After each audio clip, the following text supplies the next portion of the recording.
Olá, a lei que busca combater o feminicídio está completando 1 ano no Brasil. Para entender um pouco mais o que é essa forma de homicídio e quais as consequências a partir da nova lei, o Cidadania recebe hoje a pesquisadora em Direito da Universidade de Brasília, Sinara Gumieri.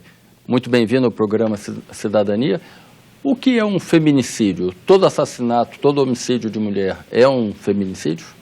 Não todo, e essa é uma pergunta importante porque ela tem talvez mais de uma resposta. Nós temos hoje uma resposta normativa, que é a que está prevista na lei, que é na forma de uma qualificadora, né, que está tentando considerar assassinatos de mulheres, homicídios de mulheres que tenham certas características que seriam chamadas de um feminicídio e que estariam associados a manifestações de ódio às mulheres e que conectam casos de várias mulheres, né? Um homicídio provocado por uma discriminação de gênero. Por uma discriminação de gênero, exatamente. Por entender esse sistema, esse regime político que discrimina as mulheres e que vulnerabiliza as mulheres. Ou seja, nem toda, segundo a discussão que a gente faz normativamente, nem toda morte de mulher vai ser um feminicídio. Mas se a morte daquela mulher tem aquelas condições que sinalizam uma discriminação, uma vulnerabilização da vida dessas mulheres, nós estaremos falando de um feminicídio. O caso talvez mais simples de entender é quando a gente está falando de um feminicídio no contexto de violência doméstica.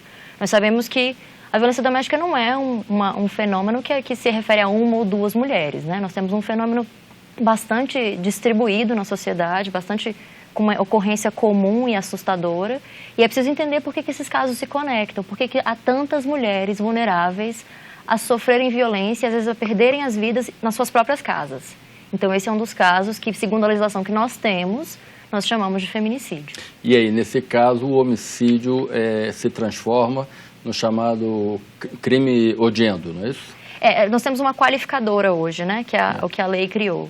E um pouco da tentativa dessa lei é poder visibilizar esses casos, porque é isso que a gente estava explicando, que a gente está comentando.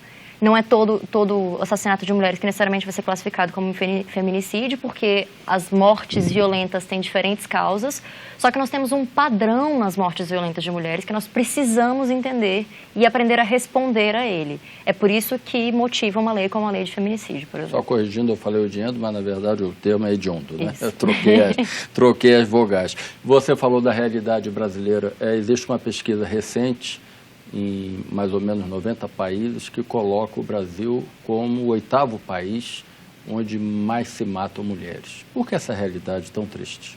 Essa talvez seja um dado importante para pensar o nosso sistema, nossa realidade de discriminação às mulheres, né? Imaginar, às vezes é um pouco difícil entender do que é que a gente fala quando a gente fala, por exemplo, da violência doméstica, que é um fenômeno comum e que está muito associado a esses casos. Viver situações de violência, ter a sua integridade física, psicológica ameaçada por alguém com quem se compartilha a vida dentro de casa, além de ser assustador, não é simples imaginar como se proteger, como buscar proteção. Nós estamos falando de mulheres que têm filhos com seus agressores, mulheres que têm uma dependência econômica em relação aos seus agressores. Então, negociar... Que são filhas dos agressores. Que são filhas dos agressores. Então, negociar afetos, dependências, cuidados compartilhados e uma vivência comum para poder dizer eu preciso me proteger, não é simples, não é uma atividade simples, e esse é um tema que ainda é um tabu, ainda é difícil, ainda não é simples para as mulheres chegarem e dizerem eu sofri violência doméstica, eu sofri esse episódio, eu preciso de proteção. Então, o momento da denúncia, ainda que, apesar da gente estar falando um pouco mais sobre isso, desde a Lei Maria da Penha, ele não é simples. Até porque a escuta da denúncia também não é na qualidade que a gente gostaria que existisse, né? Você falou na Lei Maria da Penha. O advento da Lei Maria da Penha serviu para ser um redutor da violência contra as mulheres de fato? Caíram as taxas de homicídios contra as mulheres? Essa é uma pergunta inquietantíssima, né? Ela talvez seja a primeira que vem quando a gente pensa numa lei, mas ela tem um problema, digamos assim, que a premissa sociológica dela é muito frágil. É uma ideia de que a lei, criar uma lei, passar a criminalizar algo, nesse caso, criminalizar a violência doméstica, vai dissuadir comportamentos, vai fazer com que agressores, com que homens, com que maridos, companheiros, pais digam não vou agredir porque tem uma lei em curso aqui, eu posso talvez ser preso. Só que a gente não tem em nenhum dos campos que a gente discute com o direito penal, indícios de que isso aconteça, de que as leis penais sejam capazes de dissuadir, de convencer as pessoas a agir necessariamente de outra forma. As pessoas não têm medo da lei? Ou não tem consciência da lei? Talvez uma mistura das coisas, mas é que talvez não seja esse o fator que conte na hora de um episódio violento, né? Não é esse raciocínio de se eu serei preso em seguida, ou o que vai acontecer comigo. Porque isso é uma situação muito complexa, nós estamos falando de uma série de fatores, de uma masculinidade que se expressa, por exemplo, por homens que dizem, eu não sou violento, mas se eu beber, eu vou ficar um pouco agressivo, e em quem que eu vou exercitar essa agressividade? Numa companheira, alguém que está dividindo a vida comigo. Então, não é tão simples dizer que a gente cria uma lei e, em seguida, tem um efeito.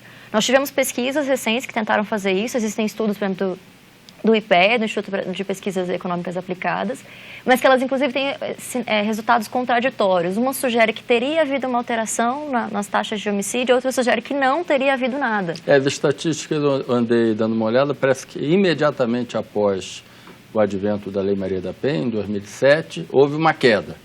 Mas que ao longo do tempo a coisa mais ou menos voltou ao cenário que era antes da existência da lei. E mesmo essa queda, a gente não consegue dizer que foi a lei que fez, porque como são muitos fatores complexos para entender o que é que governa esse comportamento violento contra as mulheres na casa, você não pode dizer, não, foi simplesmente a lei, está absolutamente claro que foi a lei que alterou esse padrão aqui. A gente pode estar falando de alguma outra coisa que a gente precisa estudar mais. Então, na verdade, esses dados nos levantam uma outra questão sobre a violência doméstica no Brasil, sobre a violência contra as mulheres, que é a falta de dados. A gente ainda precisa muito sofisticar os nossos dados e a nossa disponibilidade de informações para entender do que é que a gente fala. Você falava da condição de dependência das mulheres que são vítimas.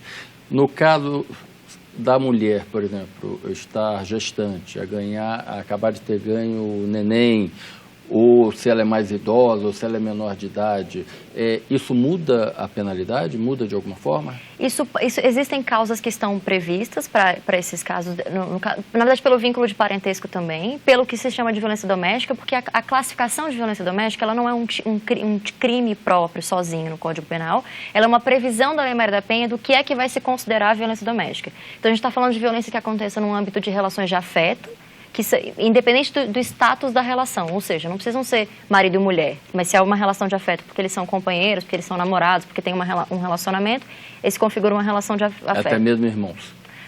De família, que é uma outra característica da violência doméstica, então é de afeto, família e no ambiente doméstico. Então, por exemplo, às vezes é uma pessoa que não é um parente sanguíneo, mas é um parente por afinidade, alguém que compartilha ali da casa, que está permanentemente naquele espaço, e aquilo pode ensejar também uma situação de violência que vai ser considerada por esse critério, né? Do que se configura hoje violência doméstica segundo a Lei Maria da Penha. O Brasil hoje tem uma média de 5.000 assassinatos de mulheres. De 2001 a 2011 foram cerca de 50.000 por ano. Se você coloca que a lei não necessariamente faz o agressor pensar duas vezes com medo do que resultará a sua punição, como efetivamente reduzir essa taxa de mortalidade que é elevadíssima? A gente precisa entender a desproteção das mulheres e precisa garantir proteção às mulheres. Então, quando a gente fala, por exemplo, quando a gente diz que um cenário dramático da violência doméstica é por exemplo, uma mulher que está em conflito sobre se ela vai pedir ajuda e vai denunciar um agressor com quem ela tem filhos e cujo sustento dos filhos depende desse mesmo agressor, se a gente não entender que é isso que está em jogo para muitas delas e poder dar mecanismos para que ela possa dizer, sim, eu vou conseguir sair desse ambiente de violência, sim, eu vou ter como me sustentar, como cuidar dos meus filhos no dia seguinte, eu vou ter para onde ir. São tipo as casas de apoio, por exemplo? As casas-abrigo, mas para além disso, políticas estruturadas para poder dizer, não, a gente vai poder dar um apoio para essas mulheres para garantir proteção e políticas sociais, para que ela possa se profissionalizar, para que ela possa retornar ao mercado de trabalho, para que ela tenha creche para deixar suas crianças quando ela vai fazer isso, quer dizer... A gente está falando de um problema, quando a gente pensa em violência e na morte das mulheres, há uma tendência de imaginar que a gente está falando de um evento violento, um dia, aquele em que ela morreu, aquele em que ela foi assassinada. Só que nesse cenário da violência, isso frequentemente vem se propagando há anos. Esse foi o pingo d'água. Esse foi o pingo d'água, é o momento final de uma sequência de eventos.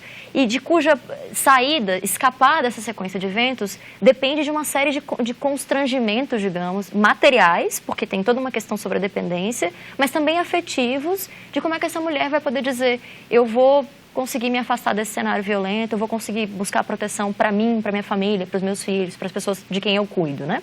Ou a gente entende isso e pensa as políticas a partir dessa compreensão do que é esse fenômeno, ou vai ficar muito difícil interferir. Por isso que por esse comentário talvez anterior de que essa premissa de que a simples existência da lei resolve o problema para dizer que a gente não vai ter mais crimes, ela é falaciosa inclusive para qualquer outro crime. Quando é que a gente vê as práticas criminosas serem diminuídas só pela ideia de que aquilo é um crime, né? Se isso não é real em outros campos, não é real na violência também.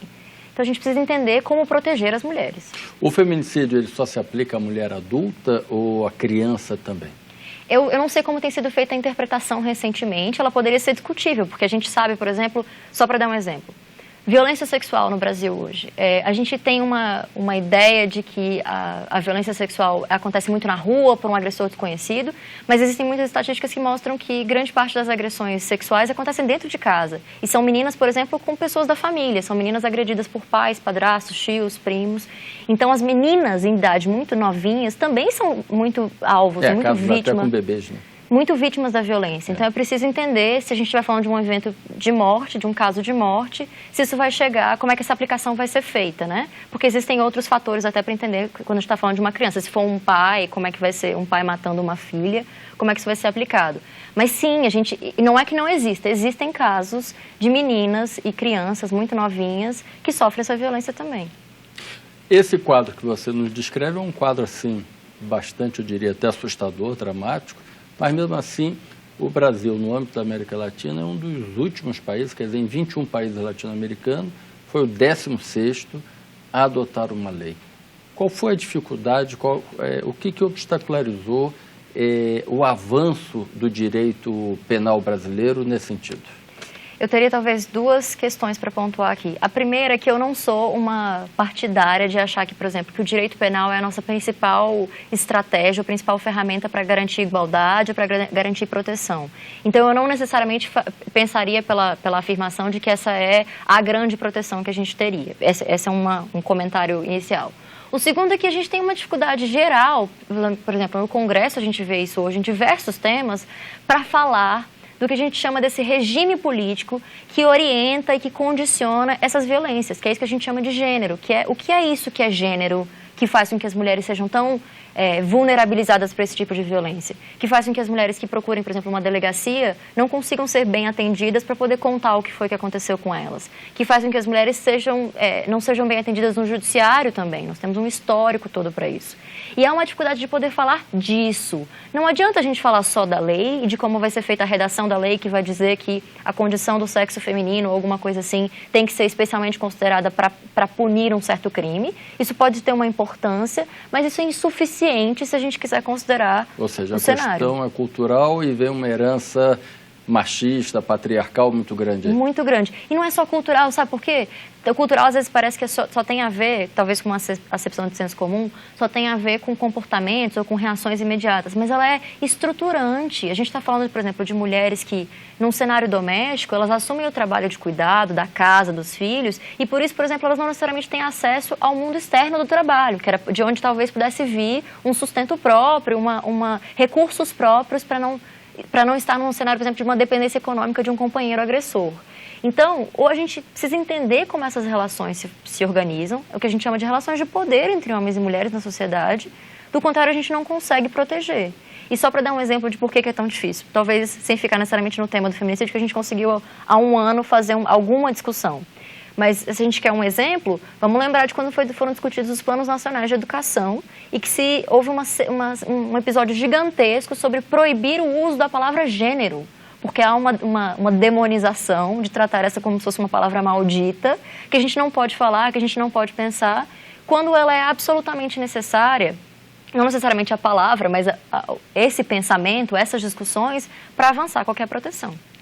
Você diz, então, que a questão dos valores religiosos e também os valores morais da sociedade brasileira dificultam na solução desse problema? Eu diria que, de novo, a gente tem talvez duas dimensões. Tem os valores religiosos e morais do Congresso, onde algumas dessas discussões estão sendo travadas, e nós temos um Congresso altamente conservador no cenário atual. E Você acha que a sociedade é mais progressista do que o Congresso? Eu não sei se ela é mais progressista, mas eu também não sei se o Congresso representa necessariamente a sociedade. Nós temos uma crise de representatividade para a eleição, pelo nosso sistema político, pelo nosso jogo eleitoral, de como é que esses representantes chegam ali, né? Então, essa talvez seja uma pergunta difícil nas duas pontas. A questão aqui, a nossa demanda, a demanda de movimentos feministas é dizer, a gente precisa poder falar sobre isso. Qual é o sentido da gente ter uma Lei Maria da Penha, que inclusive prevê especificamente que tem que haver discussão sobre violência contra as mulheres nas escolas, se a gente depois tem uma tentativa de um Plano Nacional de Educação que quer dizer não pode falar em gênero? Como assim não pode falar em gênero? A gente não vai poder falar do assunto? A gente não vai poder falar de prevenção? Porque ou a gente acha que os homens são agressores por natureza ou que nascem agressores, coisa que eu não acho e muita gente não acha. E se a gente não acha isso, a gente tem que achar que eles aprenderam a agressão, que a agressão, a violência foi aprendida de alguma forma, foi ensinada e aprendida. Que aí é um comportamento cultural. E como é que a gente incide nisso? Se não for discutindo educação, se não for discutindo prevenção, se não for poder discutir comportamentos desde a escola, desde o começo das nossas vidas, como pessoas classificadas como homens e mulheres, né? Agora, quando nós estamos falando de valores da sociedade, quando a gente analisa geograficamente o grau de violência contra as mulheres no Brasil, se nós analisamos por regiões, despontam o Nordeste e Centro-Oeste, onde existem os maiores casos de homicídio.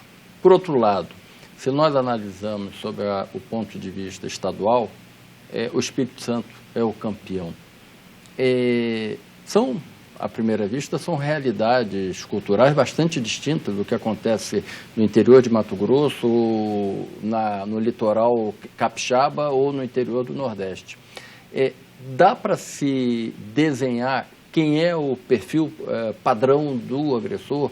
Esse é um crime, por exemplo, das classes menos favorecidas economicamente?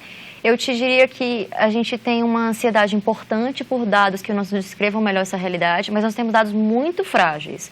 A gente tem uma dificuldade de poder fazer pesquisas intensas sobre esse campo. Eu posso te dizer sobre uma pesquisa que foi feita no Distrito Federal sobre esse perfil de agressores e de mulheres vítimas, que, na verdade, a forma mais tranquila de descrevê-las, nós estamos falando de homens e mulheres comuns.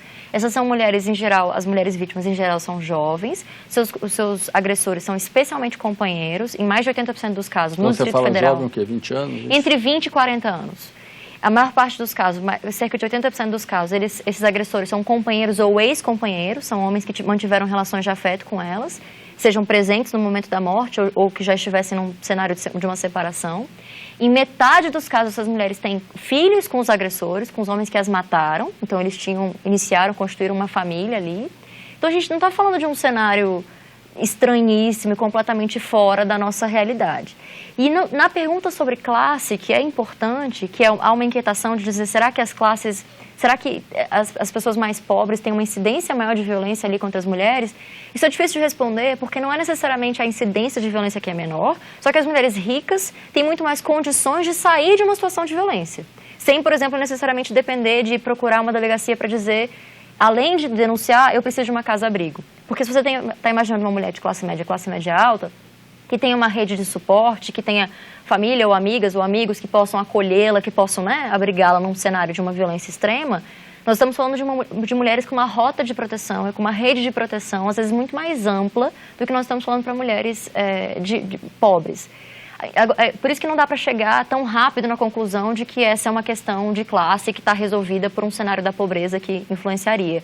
Porque às vezes o que a gente está falando não é que a violência é menor, mas é que em certos cenários... A condição de reação da mulher é melhor. É muito maior.